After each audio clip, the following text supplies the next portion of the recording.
السلام عليكم ورحمة الله وبركاته. وعليكم السلام. حيا الله أخي العزيز أبا حفص. حيا الله أخي أبا حفص، كيف حالك أخي؟ حيا الله الأخوان جميعا، بارك الله فيكم. حيا الله شيخنا أبو يوسف، حيا الله الأحبة جميعا، وعودا حميدا لأخينا الفاضل سني فوريفر.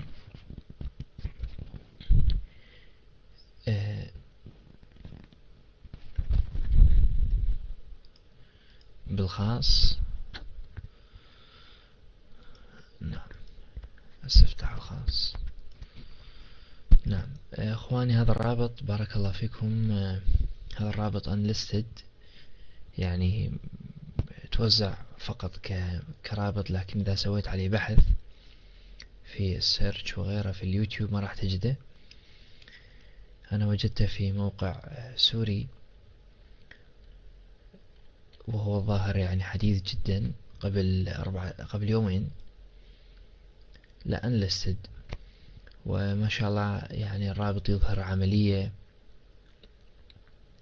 في حمص كتيبة خالد بن الوليد،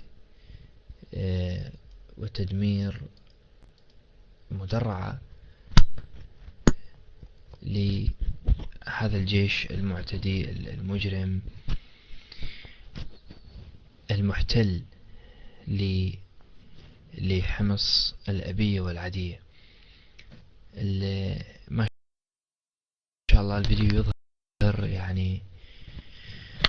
يظهر قدرة فائقة وقدرة رائعة لدى أفراد الجيش الحر على التعامل مع هذه العناصر المعتدية والمحتلة لمدينتهم. ونسأل الله أن يعني يكون هذا المشهد ويكون هذا المقطع وإخوانه من المقاطع الأخرى القادمة بعون الله عامل تحفيز لثورة شعبنا الأبي في سوريا، وعامل تحفيز لمزيد من الانشقاقات والتحرر من قبضة هذا الجيش الذي مع الأسف جعل سدا منيعا وحاميا مخلصا لعائلة الأسد. نعم، على أي حال نتمنى من أخواننا أن ينشروا هذا الرابط بارك الله فيكم، وأن يعمموا هذا الرابط على قوائمهم، ولا ننسى الدعاء لأهلنا في سوريا. نسأل الله أن ينصرهم وأن يسدد رميهم، اللهم آمين، وأن يثبت أقدامهم على الحق، إنه ولي ذلك والقادر عليه.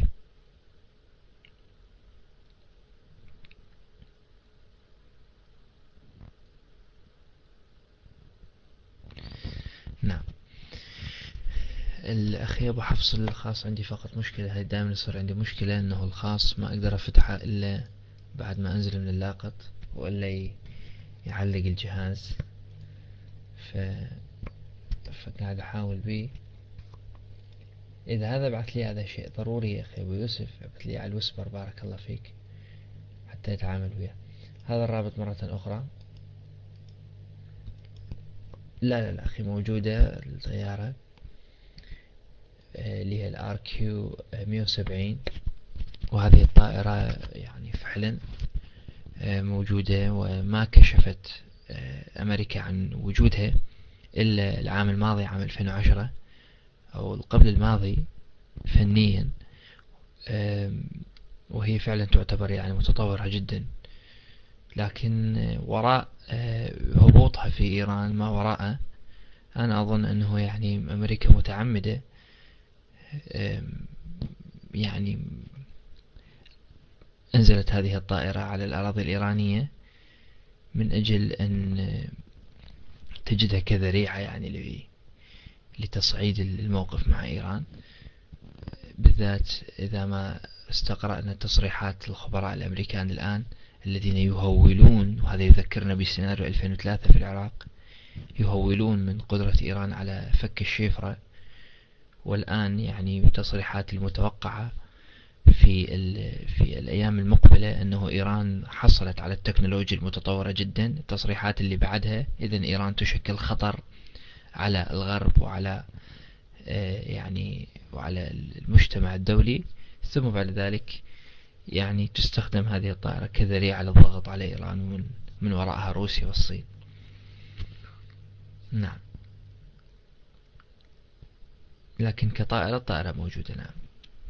حيا الله أخي العزيز، أنا اليافع، حياك الله أخي الفاضل. هذا توقعي يعني على أي حال، هذا توقعي تماما. حتى شنو؟ حتى تتحول إيران إلى عامل ضغط، ويلا يا جماعة اشتروا سلاح، ويلا يا جماعة كذا، وربما يتطور الموضوع إلى حرب يعني. لكن الحرب لن تخوضها أمريكا، وإنما ستشغل بها المنطقة من أجل أن تحرك مصانعها العسكرية، حتى المنطقة تظل تدفع أموال وتشعر دائما بخوف البعبع الإيراني. ومع الأسف يعني هذا يذكرنا بسيناريو يعني أو تلك القصة الشهيرة أن واحد من الناس اشترى كلب أعزكم الله وأطلقه في الشارع وهو كلبه، وكان يطلق هذا الكلب في الليل ونباحه كان يعني يتردد في أصداء الحي. ثم بعد ذلك طرح خدماته على المنطقة وعلى الحي، وقال لهم يا جماعة أنا هذا الكلب أنا أعرف شلون أتعامل وياه، وإذا تريدوني تعطوني أموال وأنا إن شاء الله أمسك خفارة أخذ سلاحي وأنتظر إن شاء الله في الحي، ويعني كل ما أنتم نام مطمئنين بعون الله وأنا أظل حارس. فالعالم تظل تدفع أموال، وبنهاية الليل يعني يأتي الرجل يجتمع بكلبه ويقتسم مع كلبه شيئا من الطعام. ومع الأسف الخدعة انطلت يعني على أفراد الحي وعلى يعني سكان الحي، وهذا اللي حصل، هذا اللي حصل. طيب نعم، لازم أنه ونعم أعطاهم فترة ترايل، أعطاهم فترة ترايل، أنه فترة تجريبية. أعطاهم العراق 10 سنوات وقال لهم يلا يا جماعة شوفون ايش راح تسوون. فقام الجماعة بدورهم على أكمل وجه، فقال له ممتاز، إذا أنت صالح أن يعني نضعك ناطور على المنطقة. وكيف كيف تجعل إيران ناطور على المنطقة، وكيف تتقبل كأمر واقع وكتحصيل حاصل في المنطقة؟ لابد من إثارة حرب كالحرب التي أعطيت لحزب الله عام 2006. هذه الحرب يعني بكل بساطة الهدف من عندها تسييد إيران على المنطقة. يضربوا لهم محطة كهرباء، محطتين كهرباء، وتظهر إيران بمظهر المنتصر، أو على الأقل تشغل المنطقة، لأن الجيش الأمريكي ما راح يقاتل، اللي راح يقاتلون هم العرب. وهذا يكرر لنا سيناريو عام 1980 الحرب العراقية الإيرانية، إشغال العراق بإيران وتعطيل عجلة تطور العراق يعني. فأشغل العراق لمدة 8 سنوات مع أنه كان على وشك الحصول على قنبلة نووية. وإسرائيل أول من استفاد من إشغال العراق لمدة 8 سنوات، فضربت المفاعل النووي العراقي الذي كاد أن يكون أول مفاعل نووي في المنطقة. يعني هذه كلها حسابات بارك الله فيكم، لكن نحن نعول على مكر الله عز وجل، لا نعول على سواه، نعول على مكر الله عز وجل. يا عمي وشيخنا العزيز أبو يوسف، يعني هذا هو السياق الطبيعي لتصريحات الربيع وتصريحات المالكي وغيرهم.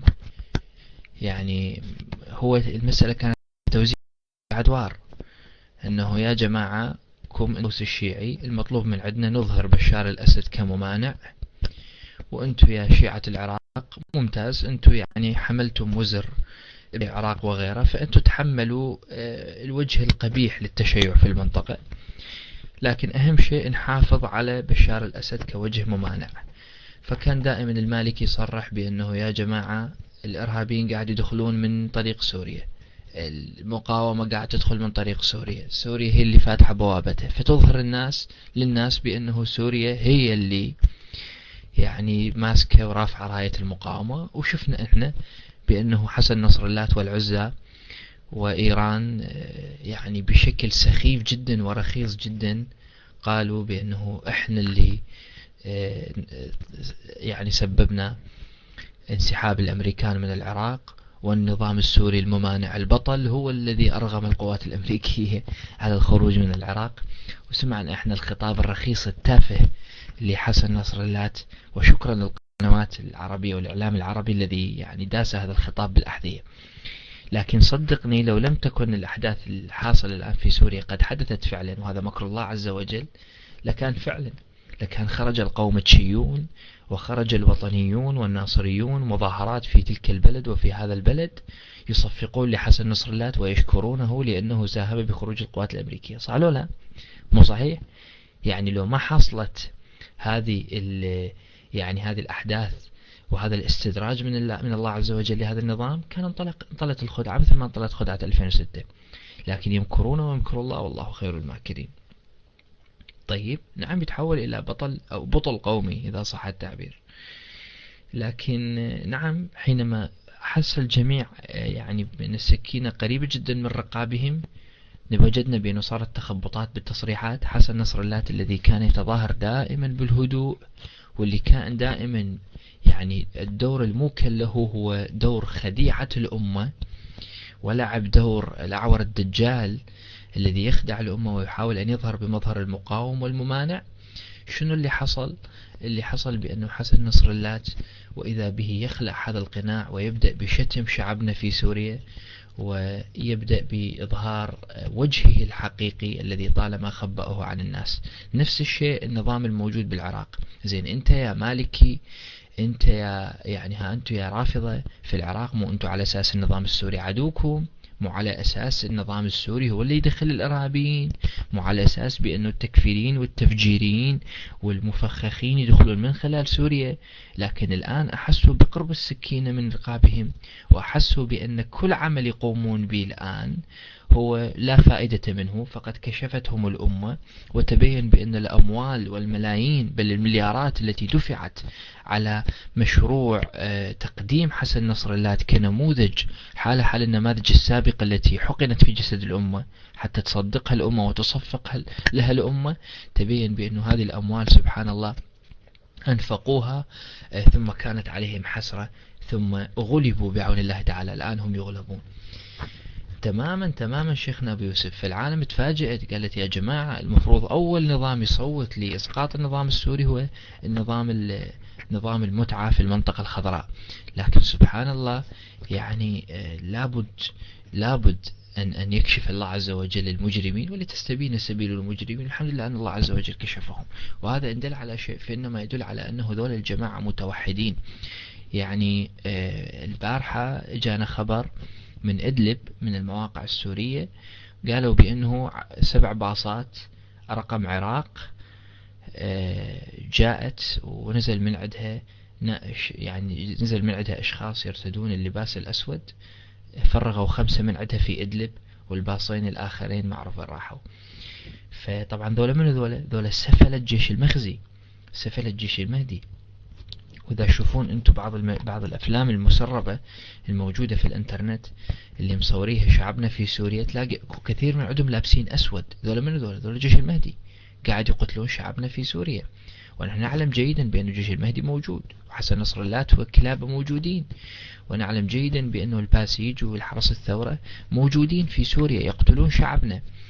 فالمقصد من الكلام أنه ذول الجماعة يعني مستقتلين، وأحسوا بأن المعركة تستهدفهم ككل، وأحسوا بأن المعركة بل استيقنوا أن المعركة مصيرية. لكن بالمقابل إحنا لم نجد تصريح واحد من دولة عربية يعني إلا القليلة جدا وقفت موقف مشرف من هذه الأحداث، وإلا البقية يعني سبحان الله من فاز بهم فقد فاز بالسهم الأخيب، ولا كأنه المعركة معركتهم، ولا كأنه الجولة جولتهم، ولا كأنه شعبنا في سوريا قاعد يقاتل ويدافع عنهم ويدافع عن استقرارهم، ولا كأنه التفجيرات والتهديدات التي حصلت في سوريا في بلداننا الإسلامية بالذات في خط النفط ما كان مصدرها سوريا، وما كان مصدرها يعني حسن نصر الله وجماعته. لكن مع الأسف ما عندنا قدرة على المناورة، وما عندنا قدرة حتى على مستوى ردة الفعل.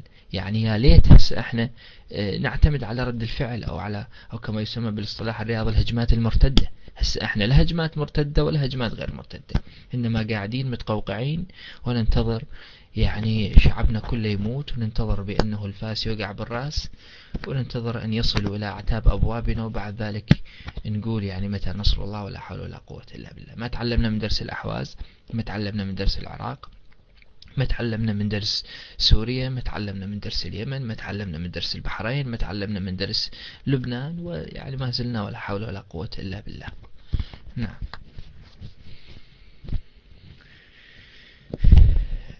منو سقيفة؟ والله كثير رافض. سقيفة أنت شيعي؟ سقيفة أنت شيعي؟ أنت شيعي يا سقيفة؟ لا عوفك من مسألة تاج راسك ما تاج راسك، يعني عوفك من العدوانية في الطرح. عندك مايكروفون أستاذ؟ لا تكون عدواني، يعني لا تكون غوغائي. عندك طرح، عندك مايك، ممتاز. لكن لا تعبر عن رأيك. خلينا نشوف بالله حينما يسمح للشيعي ويعطى فرصة للتحدث شو يقول الشيعي؟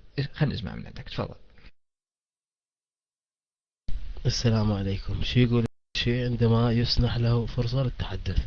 يقول لأن حسن نصر الله، يعني طبعا تكفر تقول حسن نصر اللات، الله اللات مكانها، لأن قاتل إسرائيل. هسه روحك بابا رجل البحار يعني براسي. لأن قاتل إسرائيل هاي روح سولفها للدبة. لأن قاتل إسرائيل، انت كل من ضرب له طلقتين على إسرائيل صار خوش رجال. شو صدام ضرب 39 صاروخ على إسرائيل، ليش كفرتوا؟ ها؟ مو صدام ضرب 39، ضرب إسرائيل، ضرب تل أبيب 39 صاروخ، ليش كفرتوا لعد؟ ها؟ مو ممانع؟ إلك اللاغت. خلنا نسمع. لا، مو حسن نصر الله يختلف عن صدام حسين. حسن نصر الله شلون يختلف؟ هذا بعثي وهذا بعثي. نسمع من عندك. مو هذا بعثي وهذا بعثي؟ تفضل.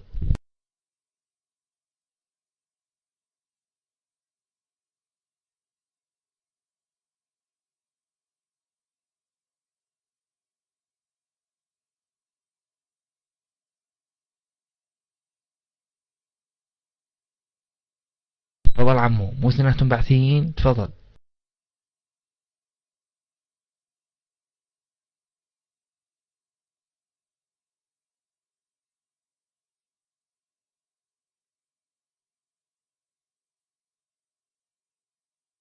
خذ اللاقط يا عيني، خذ اللاقط، لا تشلع قلبي على الصبح. مو اثنيناتهم بعثيين؟ خذ اللاقط.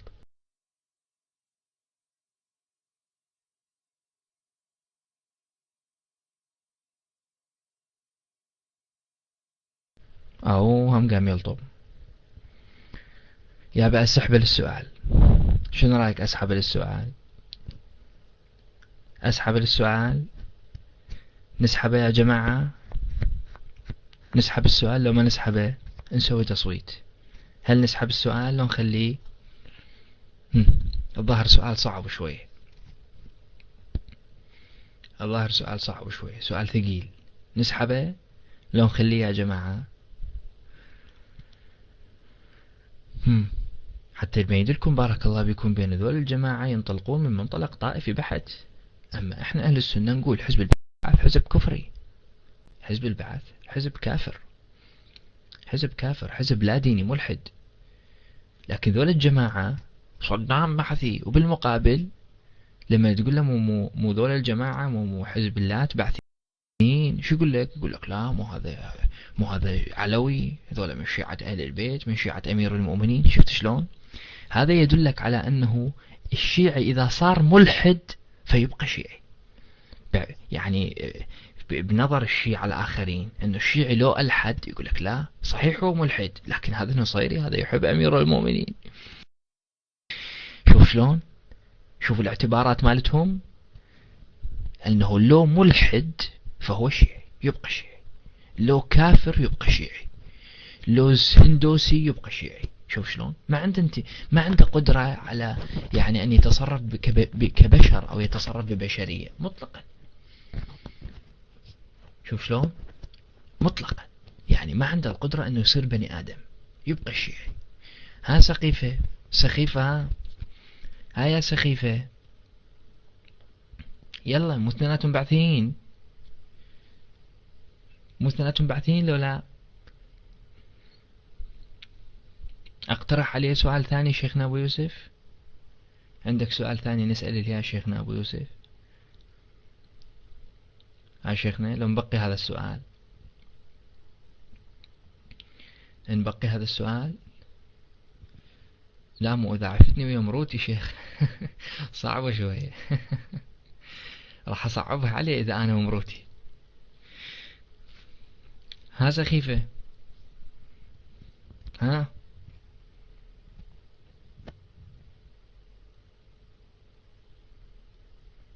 ها عزيزي، ممتاز جدا، 100 هلا بسخيفة.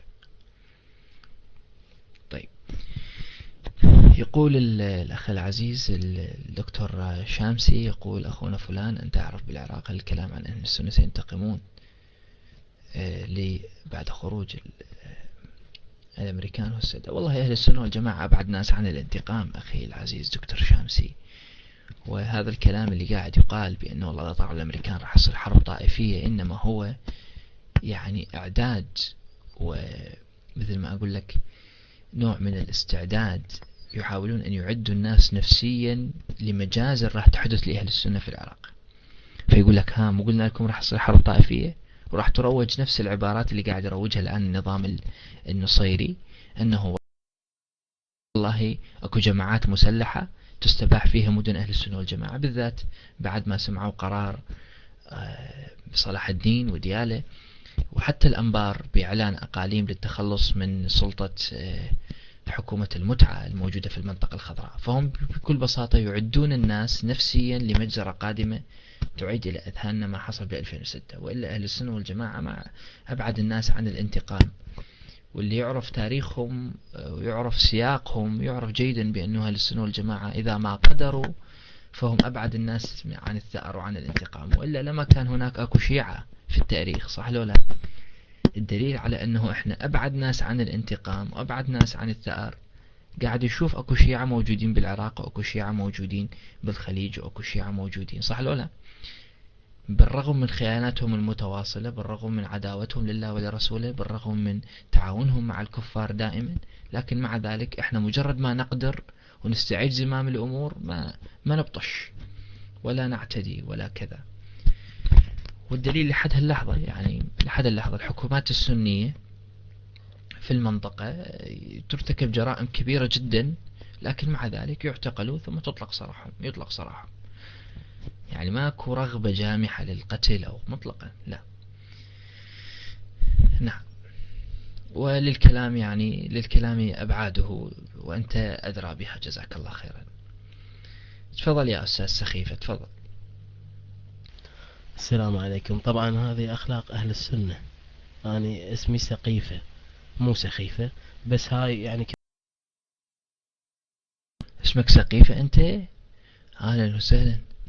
العفو العتب عن النظر أستاذ. تفضل عزيزي. الآن مثناتهم بعثيين الجماعة لو شنو؟ لو هذا بعثي تقليد وهذا بعثي كلاوات. تفضل عزيزي. لا، كما تقول حسن عبد اللات لأنه شيعي قاتل الإسرائيليين، طبعا تكرها. يا بأروح لك فد ولا تقول لي قاتل الإسرائيلي، أرجوك لا تقول لي قاتل الإسرائيليين. سألتك سؤال، صدام حسين مو ضرب إسرائيل 39 صاروخ؟ ضرب تل أبيب 39 صاروخ. ليش صدام حسين مو ممانع؟ تفضل.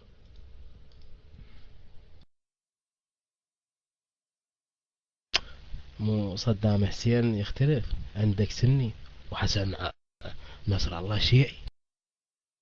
ها شفت شلون؟ فحسن نصر الله حتى لو يقتل شعبنا بسوريا ومشارك بالجرائم وبالعدوان على شعبنا بسوريا، وتحبه الساقطات والعاهرات في لبنان، وعبارة عن إنسان أقر سابقه اللي هو الأمين العام لحزب اللات اللي هو صبح الطفيلي، وقال بأن حسن نصر اللات هو حمى الحدود الشمالية لإسرائيل. حسن نصر اللات لأنه شيعي فلذلك أنت تحبه حتى لو كان بعثي، لكن بالمقابل أنت السني تكرهه حتى لو كان علماني أو حتى لو كان منتسب للسنة انتسابا، يعني حتى لو هو بعثي لكن منتسب للسنة انتسابا فأنت تكفره. شفت شلون؟ شفت شلون؟ شكرا لك عزيز. إذا أخواني الأعزاء، سمعت أخونا العزيز في لبنان، سمعت أخونا العزيز في مصر، هل سمعت أخانا العزيز في فلسطين؟ أنت كسني فأنت عدو للرافضة، حتى لو أنت عندك ميول علمانية معاذ الله، أو عندك ميول ليبرالية، أو حتى لو أنت ناصري، أنت مكروه وأنت تقتل، وأنت يعني مجرد كونك سني أو سابع جد إلك كان سنيا في وقت من الأوقات، فهذه بالنسبة للشيعة جريمة تستحق القتل، تستحق التكفير، تستحق التشويه. ولذلك هذا اللي اسمه سخيف الآن يتشمت بشعبنا الأبي في سوريا، ويحث حسن نصر اللات على قتل شعبنا في سوريا، وعلى ذبح أطفالنا في سوريا، وعلى الاعتداء على المساجد في سوريا، وعلى قتل الآمنين في سوريا، وهدم البيوت على رؤوس ساكنيها في سوريا، لا لشيء إلا لأن حسن نصر اللات وبشار المطي اثنيناتهم نصيريين وشيعة. شوف شلون؟ إذا ما ينطلقون هم من منطلق إنساني ويقول لك والله الظالم ظالم والعادل عادل، لا، ما دام هو شيعي فيركضون وراء مثل الكلاب المسعورة ويؤيدوه لكل الجرائم التي قام بها، وبالمقابل يدعون بأنه هم عبارة عن مظلومين وعبارة عن مضطهدين. واضح يا أستاذ سخيفة؟ أشكرك على هذا الاعتراف. حطوا له بارك الله بكم ورود، لكن أريدها من قياس 43 بعد فضلكم. إذا 44 هم مو مشكلة. ايش قد تلبس أنت؟ العفو مو برجلك، براسك. ايش قد تلبس أنت؟ قياس راسك ايش قد عزيزي؟ آسف لا تفهمني غلط، لأنه أنتم بالتطبير تنزعون الأحذية وتضربون على رؤوسكم، يعني فأريد أعرف القياس اللي أنت تستخدمه. ايش قد عزيزي أستاذ سخيفة؟ بالله تعطيني الرقم، يعني خو ما أنا أشتري لك مثلا حذاء ويطلع غلط، أنا ما بيحل كل يوم أشتري لك حذاء. أنت قل لي من هسه، قل لي الحذاء تريده كتربلر كتربلر. لا مو أخلاقنا هسه، أنت مو تنزع الحذاء وتضرب على راسك عزيزي، لو لا مو احنا حتى نفتهم. إذا أنت ما تنزع الحذاء وتضرب على راسك يوم العاشر من المحرم، إذا أنت والله أنا آسف أعتذر، لأن أنا أتكلم عن مجموعة اسمهم الشيعة، الله يعزك وتكرم، يعني يكرم السامع. طيب اتفضل أستاذ لك اللقط.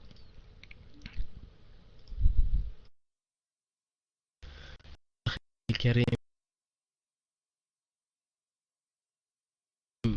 طبعا هاي أخلاقكم أهل السنة، لا التي تحت بكر. لا مو أخلاق، هاي أخلاق. تعرف منو أخلاق؟ أبو القاسم الخوئي الذي قال أنه إذا رأيتم المخالف فأكثروا من سبه وشتمه ولعنه والطعن فيه وباهتوه، يعني كذبوا عليه، اكذبوا عليه. شوف هاي أخلاق أبو القاسم الخوئي. هاي أخلاق الخميني اللي كان يفخذ الرضائع وكان يقول كل الناس أولاد زنا إلا الشيعة يعني إلا الشيعة اللي عندهم المتعة حلال، يعني اللي هم الوحيدين الشرفاء وأبناء الكذا، والبقية كلهم أبناء زنا. شوف شلون؟ فهذه النظرة مالتكم النظرة الساقطة عزيزي. احنا بسبب اختلاطنا معاكم مع الأسف الشديد اضطرينا أن ننزل إلى مستواكم الدني، فلا تحاول أن تظهر نفسك بمظهر الإنسان المحترم أو الإنسان المثقف أو الإنسان المؤدب. أنت يعني رأس مالك أستاذ، مهما صعدت رأس مالك أنه أنت تتحول إلى بهيمة نصف عاري في السراديب الحسينيات، تنزع الحذاء وتضرب على راسك، ويعني كلش إذا أردت أن تتشجع فتعتدي على أهل السنة وتقتل أطفالهم وتعتدي على مساجدهم وتمزق مصاحفهم. واضح أستاذ سخيفة؟ تفضل الآن قل لي ليش صدام حسين ما ممانع في حين حسن نصر اللات والعزى ممانع؟ تفضل أستاذ. طبعا هسه الكلام ما يعجبك وحتى يقطع عني. انظروا إلى أخلاقكم الكل، أنت وفي التكست أخلاقكم. شنو أخلاقكم؟ والله عجيب. شنو أخلاقهم؟ يعني شفتني أنا مثلا مصور مثل مناف الناجية أستاذ سخيفة؟ الجواب لا. ما لجأت أنا إلى هذا الأسلوب. أنا كل اللي سويته ذكرت حقائق تاريخية وحقائق واقعية. هل أنت تنزع الحذاء وتضرب على رأسك يوم العاشر المحرم؟ الجواب نعم. ليش تقول لي أخلاقكم إيش بيه؟ يعني أنتم مو تنزعون الأحذية وتضربون على رؤوسكم؟ والله عجيب. عزيزي، مو أنا الكيو ألفظه خا، أنا هيك أنا اللي أعرفه من الإنجليزي أنه الكيو خا هكذا يلفظ. أنا اللي أعرفه أنه لما ترجم أنت العربي الكيو يلفظ خا، إلا إذا أنت عندك فد رأي آخر باللغة الإنجليزية. يعني إذا أنت معترض بس على جزئية سخيفة، أما جزئية النعل والأحذية ما معترض عليها. خلاص إذا بارك الله بكم، أنا آسف. لكن لاقط عزيزي تفضل. لي صدام حسين ما ممانع في حين حسن نصر اللات وحافظ الأسد وبشار القطو هؤلاء ممانعون؟ تفضل أستاذ.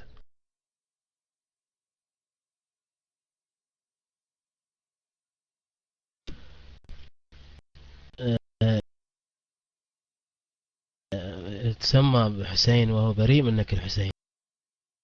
عندك موضوع للنقاش؟ إيه، عندي الموضوع الأول. ليش حسن نصر اللات عميل اليهود بشار الأسد أم تافه؟ عميل الأمريكان وحافظ الأسد من قبله عميل الصهاينة بائع الجولان، ذولا ممانعين مكاومين، وبالمقابل صدام حسين مو ممانع. تفضل. والله حسن نصر الله تاج رأس كل عربي. لا لا أستاذ، احنا ما نلجأ إلى هذا الأسلوب الرخيص مال والله تاج راسك وما تاج راسك. إذا عندك قدرة على الحوار، قدرة جيدة على الحوار، ممتاز. أما تلجأ إلى أسلوب الأطفال مال واحد يقول له يابا ترى أنت أبوك حرامي والبارحة طلع من السجن، يقول له أبويا تاج راسك يا كذا يا غبي، ويبصق عليه ويركض. هذا أسلوب أطفال، هذا أسلوب طلاب مدارس. مال أنه سيارتنا حلوة اللي يقول لك لا سيارتنا أحلى من سيارتكم. لك بابا تلفزيون احنا كلش حلو كبير، لا احنا تلفزيوننا احسن من تلفزيونكم. لك انا ابويا قوي، لا ابويا اقوى من ابوك. هذا اسلوب رخيص جدا، اسلوب مال الاطفال. والظاهر انه انت بعدك يعني ما نضجت عزيزي، وتعاني من طفولة متأخرة، وربما انت بعدك زعطوط، يعني مع احترامي للزعاطيط. فارجوك استاذ اخذ اللاقط، عندك قدرة على الحوار عندك.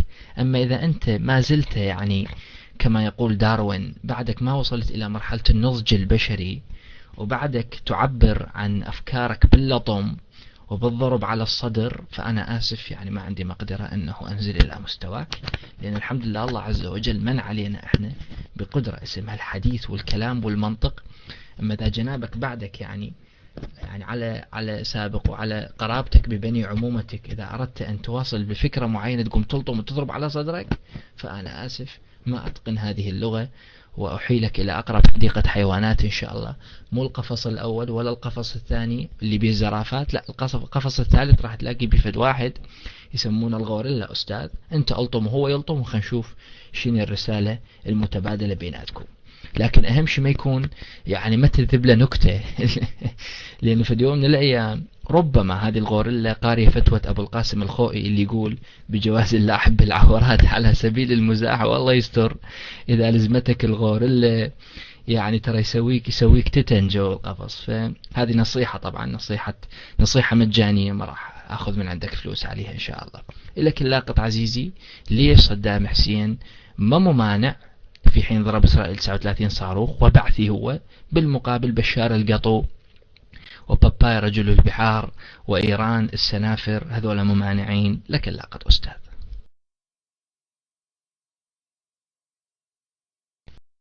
يعني تريد بالمنطق قبل أحداث سوريا وقبل أحداث مصر وليبيا وتونس، عندما قاتل حسن نصر الله إسرائيل، لماذا منع هذا العلامة ابن جبرين الدعاء لحزب الله؟ لماذا؟ طبعا مع اعتراف بأنك سخيف جدا ومنحط جدا أخي الكريم، منحط جدا أسلوبك، يعني فالشيء منطقي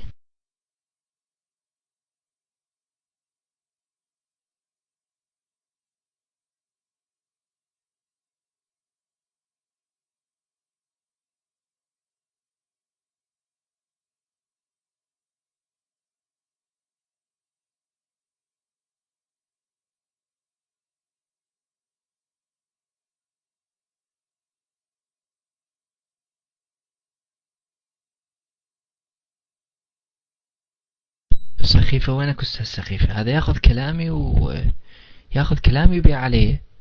أنا أقول له أنت سخيف يقول لي أنت سخيف، أقول له أنت أسلوبك صبياني منحط يقول لي أنت أسلوبك صبياني منحط. هاي شنو لهالدرجة ما عندك مفردات يعني؟ والله إذا جزاني الله خير الجزاء أنه قاعد أعلمك شلون تتكلم.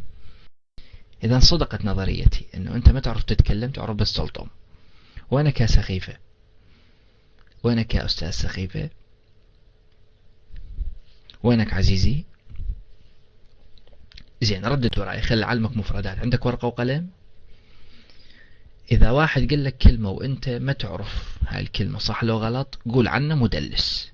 كتبوا لي يا مدلس بارك الله بكم، ميم دال، ميم دال بارك الله بكم، بالضبط. هذا إذا واحد قال لك كلمة وأنت ما تعرف، أول ما تأخذ اللاقط تقول له يا مدلس. إذا واحد مثلا يعني هو قال لك فد كلمة يعني وأنت هاي الكلمة ما تصدقها، ما تدخل بعقلك المتحجر، شو تقول له؟ تقول له يا كذاب. شوف، أو يا كاذب، واحدة منها تختار. كتبوا له كذاب، هاي اكتبها بالدفتر عندك.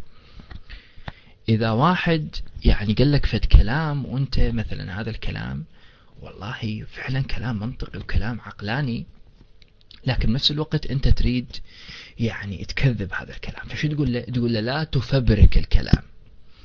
كلمة معربة هاي، قول له لا تفبرك، يا مفبرك قول له، أو يا ملفق. هاي شوية صعبة أدري، لكن حاول. أقول لك شو تسوي؟ اكتبها على ورقة، أنت وتتغدى، أنت وتتعشى، أنت وتاكل، حاول تحفظها إن شاء الله، يعني يوم يومين تتقنها بعون الله تعالى. شوف هاي جربها يعني 3 أيام 4 أيام تضبط عندك. ها بعد شنو بالله بعد المفردات الأخرى؟ وينك يا أستاذ؟ مو حتى نطلع بفائدة، لأنه ظاهر الأستاذ ما استفاد شيء يعني إلا المفردات يعني، فحتى يطلع من الحوار بفائدة بعون الله. وين الأستاذ سقيفة؟ وين الأستاذ سقيفة؟ سقيفة وينك عزيزي؟ ها هو ما يحب العرب، ها هو ما يلبس دشداشة مثل البدو على قول ذاك القايل. ذاك صديقنا الشيعي قبل أن طرده فد واحد شيعي من بغداد قليل الأدب كلش يعني، فقلت للأخوان قلت لهم خذوه خيطوا له دشداشة، فقال لي قبل لا تطردني. قلت له شنو؟ قال أني ما ألبس دشداشة مثل البدو. شوف شلون، فظاهر الأستاذ سخيفة ما يلبس دشداشة مثل البدو، دداشة حتى مو دشداشة، ما ألبس دداشة مثل البدو. هو مريد يسجل موقف يعني قبل السحل. أخونا سطام والله إذا وضعنا شرط العقل والمنطق فصدقني راح نسكر الغرفة يعني، إذا وضعنا شرط العقل والمنطق حفظك الله راح نسكر الغرفة. لكن أنا أريد أوصل رسالة معينة لإخواني من خلاله حفظك الله، وإن كانت الرسالة دخلت في سياق يعني شوية يرسم البسمة على وجوهكم، لكن أنتم الآن وصلت لكم رسالة للعقل الباطن أن ذول الشيعة مهما أنت كنت سني ومهما حاولت أن تتقرب من عنده فهو يبقى يعاديك ويبقى يحاربك، لا لشيء إلا لأنك سني. ومهما قدمت تنازلات حتى تتقارب معه فأنت عدو إله وخصم إله، وأنت على قائمة أولوياته، لا لشيء إلا لأنك سني.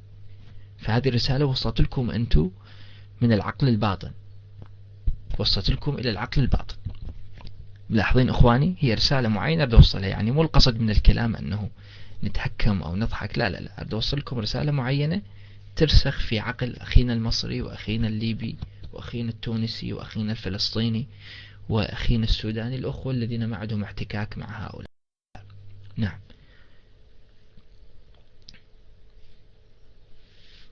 فأكون رسالة معينة بارك الله فيكم من هذا الموضوع. هاي يا أستاذ سخيفة، وين الأستاذ سخيفة؟ هسه يجيك. على أي حال مولانا الخطيب البغدادي هل عدته؟ تماما، هاي اللي وضعها أخونا العزيز أبو عمر، هي هاي الرسالة الأخرى اللي أريد أوصلها. كيف يكون حزب البعث في العراق كافر ونحن نعتقد أنه كافر، ويجب قتل أتباعه واجتثاثهم، والبعث السوري مؤمن ونصرته واجب ديني رغم أنه ما من شجرة واحدة. شوف شلون، أليس هذا دجل وتلاعب بالدين؟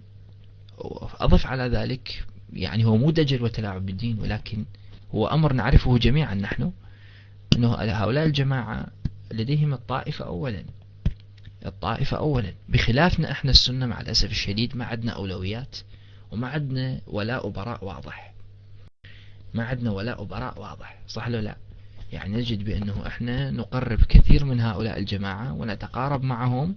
ليش؟ والله لأنه يقول لا إله إلا الله محمد رسول الله، هذا خطأ. لكن ذول الجماعة لا، عندهم تعصب مقيت لطائفتهم، وما عنده انتماء لا الأرض لا العائلة، ما عنده انتماء مطلقا، ما عنده انتماء. طيب أحسنتم أخي عثمان السويدي، نعم أحسنتم. فوينك يا أستاذ؟ نعم نعم، مع أنه هذا يعني مع أنه هذه أخونا سلطان إذا تلاحظ أنه يعني مهذب مفاهيم العروبة والقومية، وحدة حرية اشتراكية وأمة عربية واحدة ذات رسالة خالدة. زين، الرسالة الخالدة، الرسالة العروبية الخالدة تناقض الوقوف مع إيران ضد العراق اللي كان بوقته حكم تبعثية. شوف شلون؟ فحتى نبين لك يعني. نعم. على أي حال، مولانا الخطيب جاهز؟ بارك الله بيك. جاهز؟ نعم. وبالمناسبة يعني هو هذا مبين مسعور شوية اللي اسمه سخيفة، لذلك مسمي نفسه سقيفة، يعني على أساس شلون يعني هو يريد يوصل فكرة معينة، أنه على أساس هو يسجل اعتراضه مثل غاندي على سقيفة بني ساعدة وعلى ما حصل فيها، فمسمي روحه سقيفة. فلذلك يجب أن يلقن درسا معينا حتى يتعلم الأدب ويتربى. هسه يتعقد خطير، راح يصاب بعقدة نفسية. وينك أستاذ سخيفة؟ وينك يا أستاذ؟ آسف أنا جنابك الكريم ذكر له أنثى، أنا لحد اللحظة ما سألت، لأن غرفتنا تمنع يعني حديث الأخوات بأصواتهن والضيفات الشيعيات يعني، فأنا آسف ما سألتك يعني. الضيف ذكر له أنثى أخواني، شنو استشفيتوا أنتم من الموضوع؟ والإدارة مولانا عثمان السويدي بارك الله بك، إذا لك اللاقط والإدارة أخي العزيز، واستوصوا استوصوا بعبد الزهرة خيرا، جزاك الله خيرا. أوصيك بالمدعو السقيفة حفظك الله، اجدد عليه حفظك الله. أهلا أهلا ضيفتنا سخيفة أو ضيفنا أنت. العفو، شنو أنت ذكر له أنثى؟ أنا آسف صدقني، أنا سؤالي ترى جدا بريء وجدا جاد، لأنه أنا قرأت فتاوى للخميني والخامنئي وغيره يجيز للشيعي أنه يعني يغير جنسه من ذكر إلى أنثى ومن أنثى إلى ذكر إذا شعر بأنه إذا هو أنثى مسجون في جسد ذكر أو ذكر مسجون في جسد أنثى فيغير جنسه. فأنا بعد ما قرأت هذه الفتاوى أستاذ أنا فقدت الثقة وقمت أشكك بكل شيعي أمامي إلا شخص واحد، حتى أكون جاد ويا جنابك الكريم وأكون صريح ويا حضرتك، شخص واحد بس أنا ما أقدر أشكك به، اللي هو السيد مناف الناجي. السيد مناف الناجي ما حد يقدر يشكك به، وأنا ضد كل شخص يشكك بالسيد مناف الناجي. أما ما سوى مناف الناجي فكلهم يعني عليهم علامة استفهام كبيرة جدا. أستاذ سخيفة، لك اللاقط عزيزي وحبيب قلبي ومولانا المبجل عثمان السويدي حفظك الله، وسنعود إن شاء الله يعني بعد ربما سويعات. والإدارة مولانا عثمان حفظك الله. السلام عليكم. تحياتي أستاذ سخيفة، تحياتي لكم اللاقط مولانا عثمان. السلام عليكم ورحمة الله وبركاته. حيا الله حبيب القلب تاج راسي الحسين، حيا الله أحبتي أهل السنة والجماعة. إن شاء الله في صوت، بارك الله فيكم. الحسين داخل في بداية إدارته يمسح بأهل البدع البلاط، وفي نصف الإدارة يمسح، وفي الختام يمسح. فالإدارة بعد حبيبنا الحسين كمان يعني يبحث عن الأذى، وما في أذى، ما في شيء، خلاص كل شيء ممسوح ممسوح. يمسح الكرامة لأهل البدع، ويمسح المعتقدات لأهل البدع. أسأل الله عز وجل أن يصوب رميه وأن يرزقنا فهمه. حيا الله حبيبنا الحسين.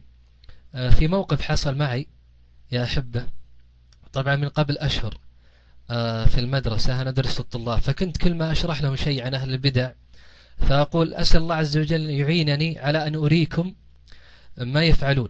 لما أشرح لهم عن فعلهم عند المقابر أقول أسأل الله عز وجل أن يعينني على أن أريكم ما يفعلون. فصرت كل ما أدخل في درس فيقولون يا أستاذ ترك دائما تعدنا وما توفي في وعدك. فقلت وش القصة؟ قالوا نريد أن نرى هؤلاء والله ليسوا أوادم، اللي تتكلم عنهم ما هم أوادم، ما في إنسان عنده عقل يستجيب لمثل ما تقول أنت يا أستاذ في نقدهم وكذا. فقلت ما لكم إلا لي سركم، أنا أخذهم اليوم أتهور وأخذهم يا حبيبنا الحسين وحبتي أهل السنة والجماعة للمصادر هذا اليوم. أبد القصة يا أحبة ما لها ساعتين فريش طازجة. فأخذتهم هناك وبحثت في الانترنت، حتى والله الجهازي هذا اللي في البيت تمنيت انه كان معي، لان عندي صور مخصصة لأهل البدع قاطبة وخاصة صوفية والإمامية الجعفرية 12. الشاهد يا أحبة عرضت عليهم بعض المقاطع، والله الذي لا إله إلا هو يا أحبة